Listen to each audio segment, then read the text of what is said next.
Con xin chào quý vị khán thính giả đã đến với kênh chia sẻ lời Phật dạy. Hôm nay con xin tổng hợp một số câu nói sâu sắc của Đức Phật về cuộc sống, được trích dẫn từ các kinh điển và giáo lý của Phật giáo. Những lời dạy này mang tính triết lý sâu sắc, thực tiễn và có thể áp dụng vào đời sống hàng ngày để được bình an và hạnh phúc. Lời dạy về sự thật. 1. Sự thật luôn hiện hữu, nhưng chỉ những ai biết tỉnh thức mới nhận ra. 2. Đừng sợ đối mặt với sự thật, vì nó là cánh cửa dẫn đến an lạc. 3. Sự thật có thể đau khổ, nhưng nó cũng có thể giải quyết cho bạn khỏi những đau khổ lâu dài. Lời dạy của Đức Phật về tâm. 1. Tâm dẫn đầu các pháp. Tâm là chủ, tâm tạo tác. Nếu nói hay làm với tâm ô nhiễm, khổ đau sẽ theo sau, như bánh xe lăn theo chân con vật kéo xe vậy. 2. Chiến thắng vạn quân không bằng tự chiến thắng mình. Tự chiến thắng mình là chiến thắng oanh liệt nhất. 3. Hãy làm chủ tâm trí trước khi nó làm chủ bạn. 4. Không có kẻ thù bên ngoài, chỉ có tâm bất an bên trong. Khi tâm bạn tỉnh, thì thế giới sẽ được bình yên. 5. Hãy làm sạch tâm trí của bạn trước khi muốn thay đổi người khác. 6. Người có tâm an lạc thì dù ở trong hoàn cảnh nào cũng không bị dao động. Lời dạy của Đức Phật về hạnh phúc. 1. Không có con đường nào dẫn đến hạnh phúc.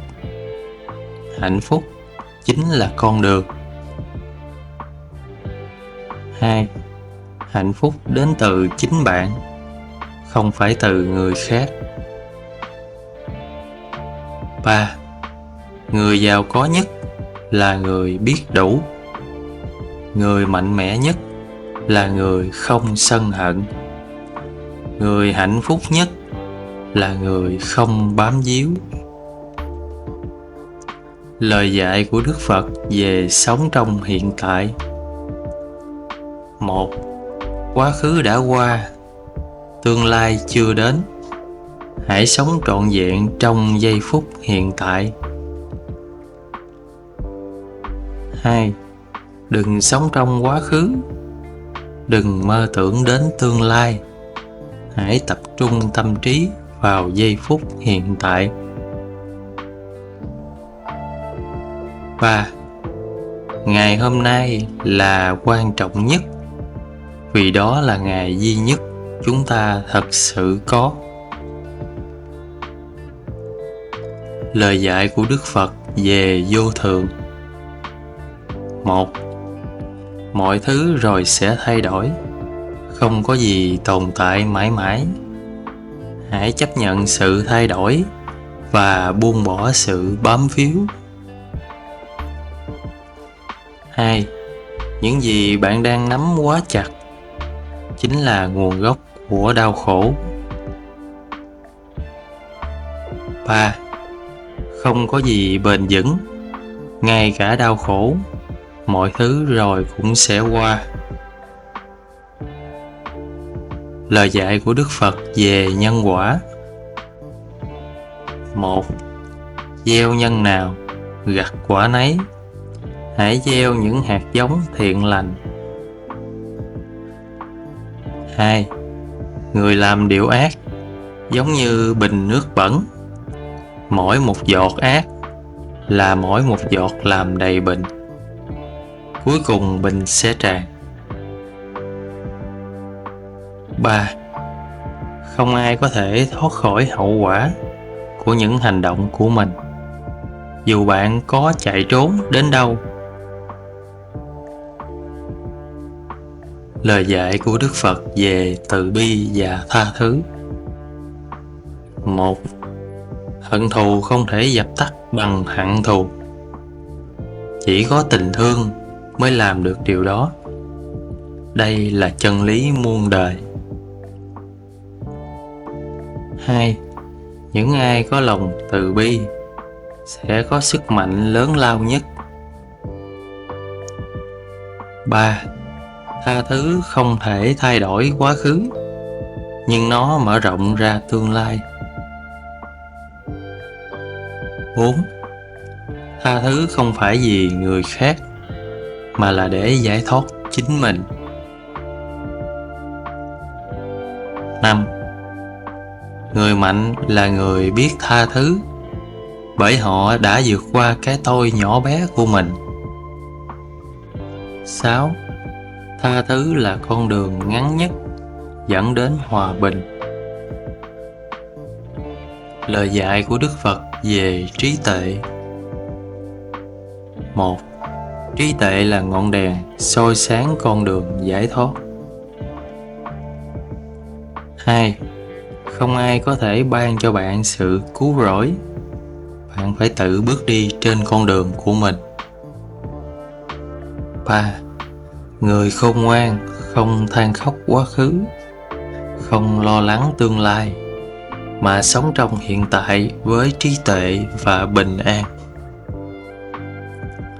4. Tri thức là ánh sáng, nhưng trí tuệ là ngọn soi đường. 5. Người biết lắng nghe là người tích lũy trí tuệ nhanh nhất. 6. Trí tuệ không đến từ việc học nhiều, mà là từ trải nghiệm và hiểu biết sâu sắc. 7. Người có trí tuệ không phải là người biết tất cả, mà là người biết khiêm nhường và học hỏi. 8. Kiến thức là ánh sáng soi đường, nhưng trí tuệ là ngọn lửa đốt cháy sự vô minh. 9. Trí tuệ không đến từ việc học, mà từ sự trải nghiệm và suy ngẫm. Lời dạy của Đức Phật về đạo đức và hành động. 1. Không làm các điều ác, thành tựu các điều lành, giữ tâm ý trong sạch. Đó là lời Phật dạy. 2. Đừng làm các điều ác, dù nhỏ đến đâu. Đừng coi thường những điều thiện, dù nhỏ nhặt đến đâu. Từng giọt nước làm đầy bình nước. Từng hành động thiện sẽ dẫn đến hạnh phúc. 3. Hãy nói điều chân thật, làm điều đúng đắn và nghĩ điều thiện lành. 4. Đừng làm các điều ác, dù có nhỏ đến đâu. Hãy làm các điều lành, dù nó nhỏ xíu. 5. Người có đức hạnh không làm tổn thương người khác, ngay cả khi họ đang bị thương. 6. Hãy làm điều đúng đắn, ngay cả khi không có ai nhìn thấy. Lời Phật dạy về sự buông bỏ. 1. Cội nguồn của đau khổ là sự bám víu. 2. Nếu bạn biết buông bỏ, bạn sẽ được tự do.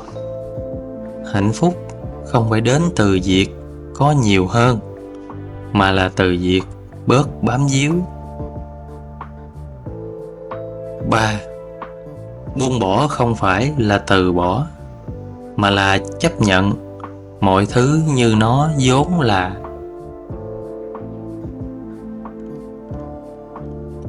Lời Phật dạy về kiên nhẫn và nỗ lực. 1. Một người không nỗ lực hôm nay sẽ hối tiếc ngày mai. 2. Kiên nhẫn là chìa khóa cho mọi sự thành công. 3. Hãy bước từng bước nhỏ, nhưng đừng bao giờ dừng lại. 4. Không có con đường nào dẫn đến thành công mà không có nỗ lực. 5. Người bước từng bước nhỏ chính là người sẽ đi xa nhất. 6. Đừng sợ thất bại, bởi vì đó là thầy dạy tốt nhất của bạn. 7. Không ai có thể cứu bạn ngoài chính bạn. Bạn phải bước đi trên con đường của chính mình. 8. Người sáng suốt là không dựa vào ai, mà dựa vào nỗ lực của chính mình. Lời Phật dạy về cái tôi vô ngã. 1. Cái tôi là nguyên nhân của mọi đau khổ. Buông bỏ cái tôi, bạn sẽ được tự do. 2. Tất cả những gì bạn đang bảo vệ cái tôi, cuối cùng đều tan biến. 3. Chấp nhận rằng không có cái tôi cố định là con đường dẫn đến giác ngộ. 4. Không có cái tôi nào tồn tại mãi mãi. Chấp nhận vô ngã là con đường dẫn đến bình an. 5. Khi bạn không còn bám víu vào cái tôi, mỗi nỗi đau sẽ tan biến. Lời Phật dạy về cái chết. 1. Sự chết không phải là kết thúc, mà là sự chuyển đổi. 2. Người hiểu rõ cái chết sẽ sống mỗi ngày như là ngày cuối cùng. 3. Cái chết không đáng sợ. Đáng sợ là sống mà không hiểu được ý nghĩa của sự sống. 4. Chế độ không phải là điều đáng sợ. Sống mà không biết ý nghĩa mới là điều đáng sợ nhất. 5. Hãy sống như hôm nay là ngày cuối cùng, để bạn không phải tiếc nuối. 6. Người hiểu rõ cái chết sẽ sống một cuộc đời hoàn toàn và ý nghĩa. Lời Phật dạy về đạo đức và xã hội. 1. Hãy đối xử người khác như là một cách bạn muốn họ đối xử với mình. 2. Thành công lớn nhất là giữ vững đạo đức giữa những cám dỗ. 3. Khi giúp đỡ người khác là bạn đang giúp chính mình. Lời Phật dạy về cuộc đời. 1. Cuộc đời là dòng sông chảy xiết. Hãy học cách bơi theo dòng nước thay vì cố chấp đứng yên. 2. Sống không phải là để chạy theo danh vọng, mà là để tìm thấy bình an trong tâm hồn. 3. Kẻ thù lớn nhất của đời người không phải là người khác, mà chính là sự vô minh và tham ái trong tâm. 4. Mọi người đều phải chịu hậu quả của những hành động mình làm. Đừng mong trốn tránh nghiệp quả. 5. Sống là để học hỏi, chứ không phải để so sánh. 6. Mỗi người đều có đường đi riêng. Cũng đừng phán đoán con đường của người khác, cũng đừng để họ phán xét bạn.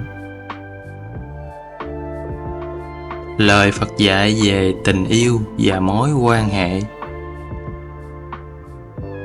1. Yêu thương là nền tảng của hạnh phúc. Nhưng tình yêu không được gắn bó với sự chiếm hữu. 2. Hãy yêu thương người khác như yêu chính bản thân mình, nhưng không để cho mình bị giam cầm bởi sự dính mắc. 3. Khi bạn học được cách tha thứ, bạn đang yêu chính bản thân mình hơn. Lời Đức Phật dạy về bình đẳng. 1. Tất cả chúng sinh đều bình đẳng, không ai cao quý hơn ai, trừ khi họ sống thiện lành. 2.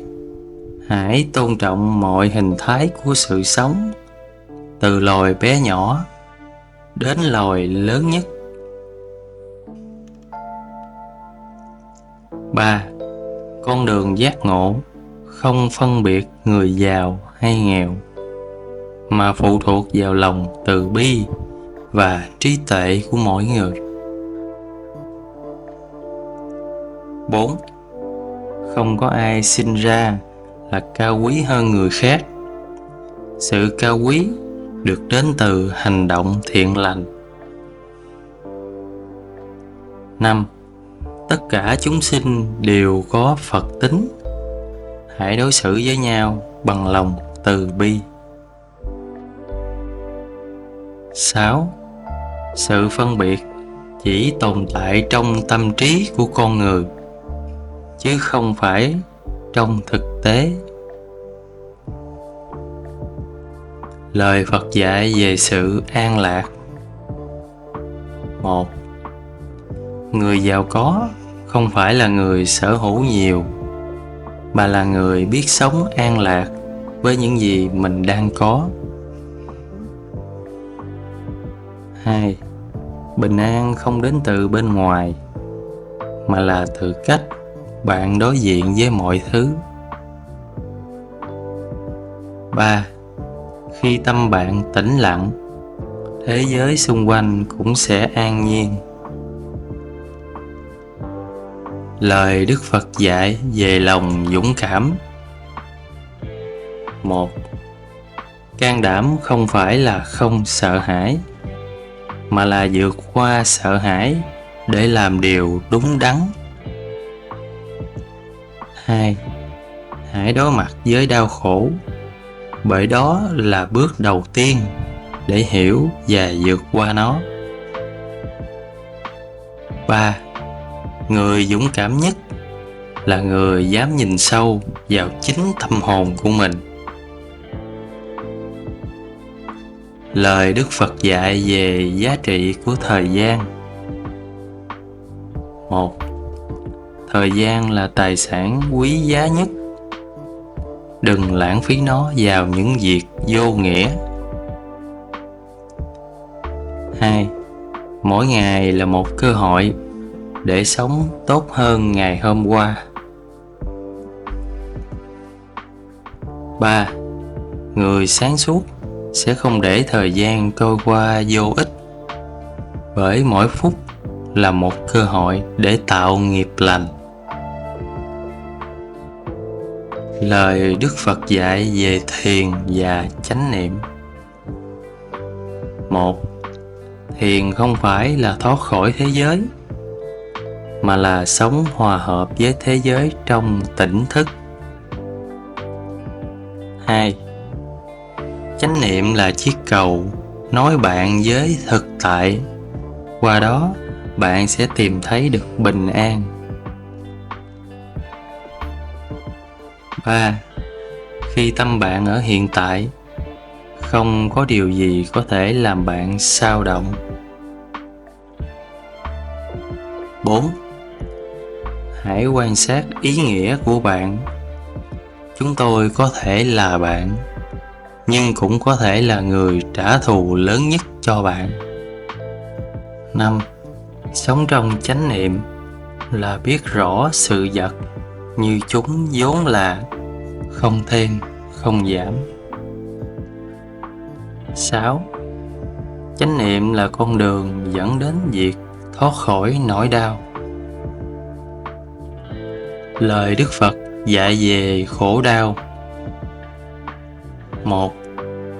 Khổ đau là một phần của cuộc sống, nhưng bạn có thể học cách vượt qua nó.